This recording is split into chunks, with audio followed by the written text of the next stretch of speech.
मुनि अष्टावक्र आत्मा की स्थिति और उसकी विशेषताओं का वर्णन कहते हुए राजा जनक से कहते हैं, न दूरम न च संकोचाल लब्धमेवात्मनः पदम निर्विकल्पम निरायासम निर्विकारम निरंजनम।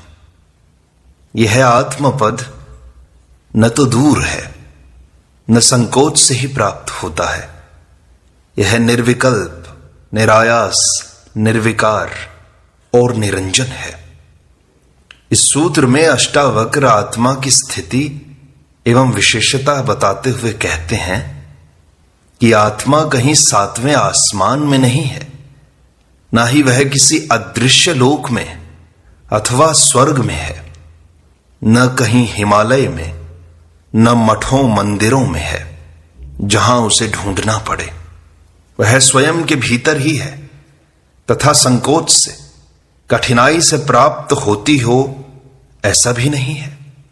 वह तो सदा ही उपलब्ध है, केवल आंख खोलकर देखना मात्र ही तो है।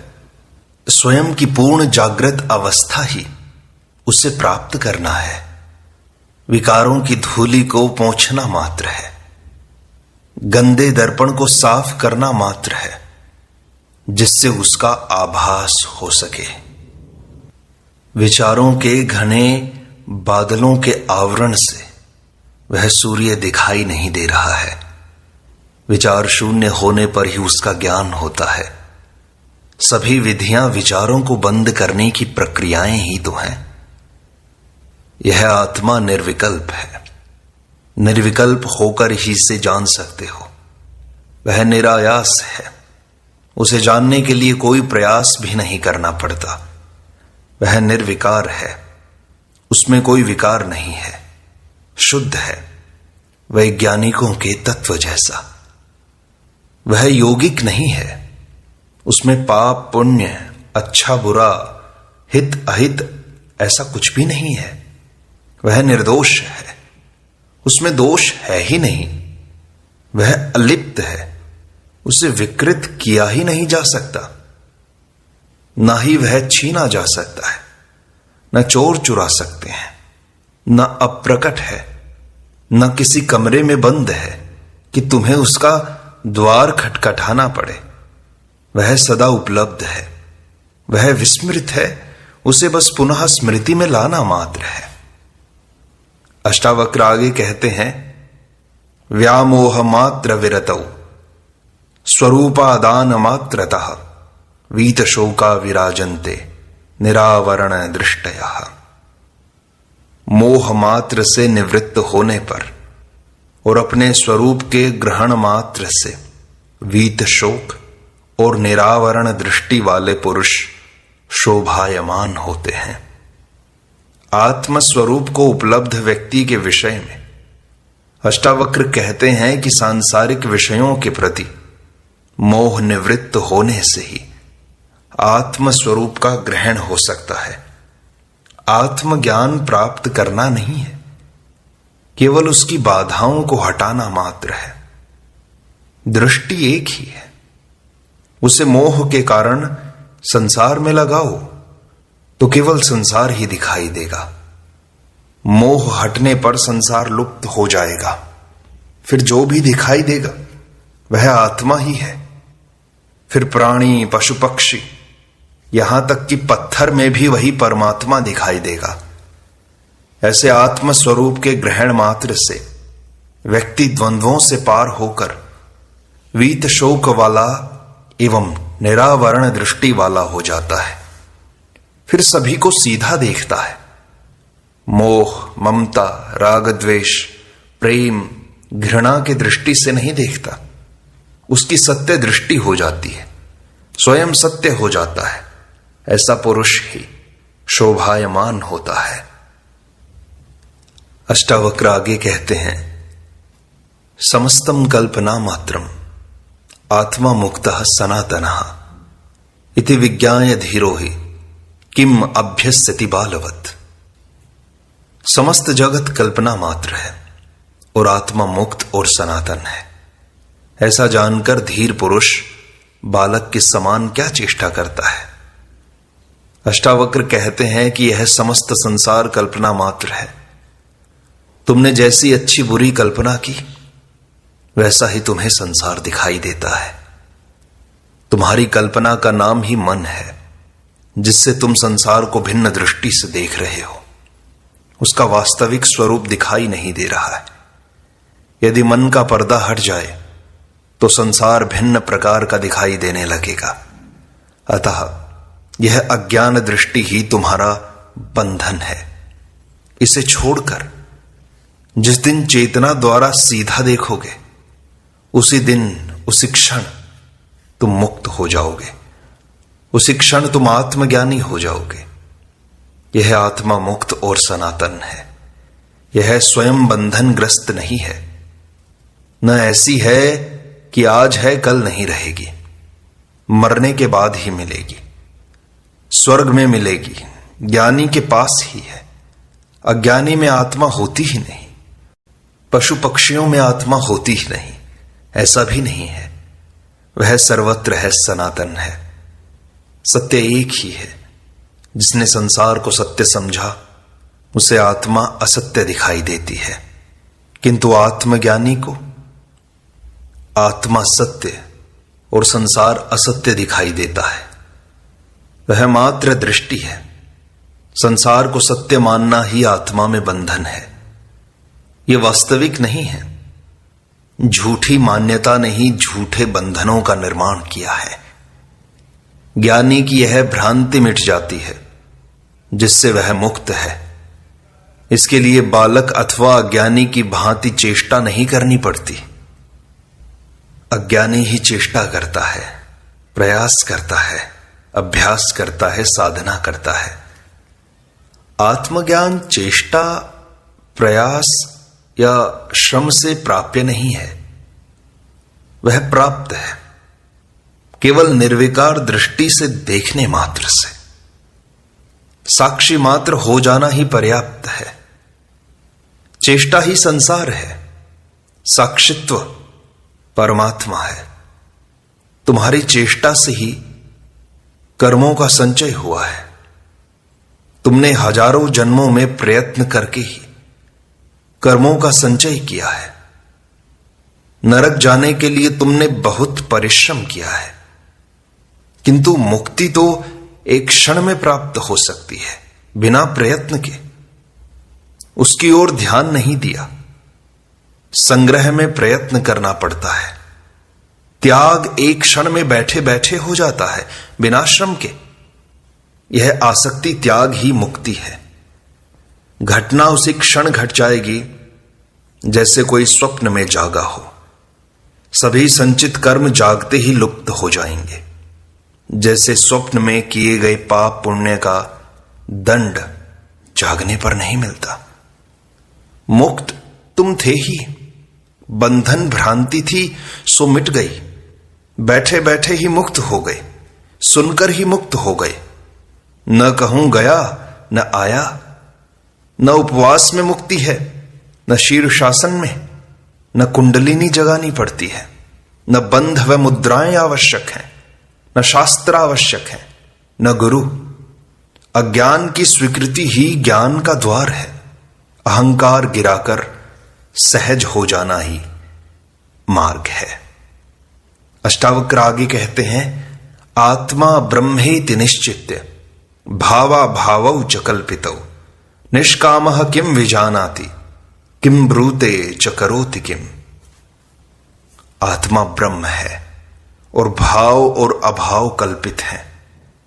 यह निश्चय पूर्वक जानकर निष्काम पुरुष क्या जानता है, क्या कहता है और क्या करता है। अष्टावक्र इस सूत्र में आत्मा एवं ब्रह्म की अभेदता बताते हुए कहते हैं कि यह आत्मा ही ब्रह्म है। व्यक्ति में उपस्थित चेतना का नाम आत्मा है तथा समष्टिगत चेतना ही ब्रह्म है। यह ब्रह्म एक ही है, जो भिन्न भिन्न पदार्थों के कारण भिन्न भिन्न प्रतीत होता है। ये भाव और अभाव दोनों मन की कल्पना मात्र है। वही एक ब्रह्म है जो न भाव रूप है न अभाव रूप। यह धारणा मिथ्या है कि परमात्मा है अथवा नहीं है, क्योंकि वही सब कुछ है। वह सृष्टि से भिन्न नहीं है। सृष्टि में आत्मा है अथवा नहीं है, ऐसी धारणा ही कल्पना मात्र है। सृष्टि ही परमात्मा है, ऐसा निश्चय पूर्वक वही जानता है जिसे इसका अनुभव हो गया। शास्त्रों से, पंडितों से यह नहीं जाना जा सकता। यह जाना जाता है स्वयं के भीतर प्रवेश करने से, निःशब्द शांति मौन में। यह विज्ञान के प्रयोगशाला में नहीं, स्वयं के भीतर की प्रयोगशाला में ही जाना जा सकता है। यह तर्क से नहीं, शून्य होने से ही जाना जा सकता है। जब तुम मिटोगे तभी परमात्मा है। स्वयं को मिटाना ही मार्ग है। अहंकार कर्तापन ही बाधा है। स्व का ज्ञान ही धर्म है। पर का ज्ञान है विज्ञान। जब मन वासना, आसक्ति, अहंकार से मुक्त होता है तो जो शेष रहता है वह ब्रह्म ही है। ऐसी स्थिति को उपलब्ध हुआ ज्ञानी ही निष्काम है। निष्काम साधना भी है और सिद्धि भी। इस परम ज्ञान की स्थिति में कर्ता खो जाता है, इसलिए कर्म भी खो जाते हैं। फिर वह जो भी करता है वह कर्म नहीं है। जो कहता है, जो जानता है, उसमें अहंकार नहीं, वही सत्य है। सब कुछ अस्तित्व से होता है, स्वभाव से होता है। अष्टावक्र आगे कहते हैं, अयम सोहम अयम नाहम अति क्षीणा विकल्पनाः सर्वम आत्मेति निश्चिन्त्य तूष्णीभूतस्य योगिनः। सब आत्मा है, ऐसा निश्चय पूर्वक जानकर शांत हुए योगी की ऐसी कल्पनाएं की वह मैं हूं और वह मैं नहीं हूं, ये सब क्षीण हो जाती हैं। बंध और मुक्ति न शरीर में है, न मन में, न कर्म में। न कोई परमात्मा बंधन ही डालता है, न मुक्त करता है। मनुष्य की अज्ञान जनित भेद बुद्धि ही इसका कारण है। जीवात्मा और परमात्मा में भेद मानने के कारण ही अज्ञानवश मनुष्य ने समस्त सृष्टि को द्वंद्वों में विभाजित कर दिया। सृष्टि में एक ही अस्तित्व था, अविभाज्य था। विभाजन के कारण भेद प्रतीत होने लगा एवं यही भेद संघर्षों का कारण बन गया। यह भेद अज्ञान जनित है। आत्मज्ञान के अभाव से प्रतीत हुआ यह द्वैत भाव उस योगी का समाप्त हो जाता है जिसने यह जान लिया है कि जब आत्मा ही है सब कुछ, आत्मा से भिन्न कुछ नहीं है। यह भिन्नता अहंकार एवं मन, वासना, तृष्णा, कामना आदि अज्ञान के कारण ज्ञात हो रही थी। इस भ्रांति के मिट जाने पर उसे अभिन्नता का निश्चय पूर्वक बोध हो जाता है, जिससे वह शांत हो जाता है एवं उसकी यह मैं हूं और यह मैं नहीं हूं ऐसी समस्त कल्पनाएं क्षीण हो जाती हैं। जो अज्ञान जनित थी, जैसे दीपक जलने पर अंधकार नष्ट हो जाता है। अष्टावक्र आगे कहते हैं, न विक्षेपो न च एकाग्र्यम नातिबोधो न मूढ़ता न सुखम न च वा दुखम उपशांतस्य योगिनः। अब शांत हुए योगी के लिए न विक्षेप है, न एकाग्रता है, न अतिबोध है और न मूढ़ता है, न सुख है, न दुख है। चित्त में संकल्प विकल्प निरंतर उठते रहते हैं। इन्हीं संकल्प विकल्पों के कारण संसार है, किंतु आत्मज्ञानी योगी का चित्त इन संकल्प विकल्पों से रहित होकर पूर्णतः शांत हो जाता है, जिससे चित्त के समस्त विक्षेप समाप्त हो जाते हैं। विक्षेप होने पर ही एकाग्रता की, धारणा, ध्यान, समाधि को साधने की आवश्यकता पड़ती है। अतिबोध और मूढ़ता, सुख और दुख की अनुभूति भी चित्त के विक्षेपों के कारण ही प्रतीत होती है। अतः आत्मज्ञानी योगी के समस्त विक्षेप ही शांत हो जाते हैं एवं वह सदा अनलहक ही आत्मा का सर्वत्र अनुभव करता हुआ नित्य आत्मानंद में ही मग्न रहता है। इसलिए इनका उसे कोई अनुभव नहीं होता। अष्टावक्र आगे कहते हैं, स्वराज्ये भैक्ष वृत्तौ च लाभा लाभे जने वने निर्विकल्प स्वभावस्य न विशेषो अस्ति योगिना। निर्विकल्प स्वभाव वाले योगी के लिए राज्य और भिक्षा वृत्ति में, लाभ और हानि में, समाज और वन में फर्क नहीं है। आत्मज्ञानी के चित्त के समस्त संकल्प विकल्प समाप्त हो जाते हैं।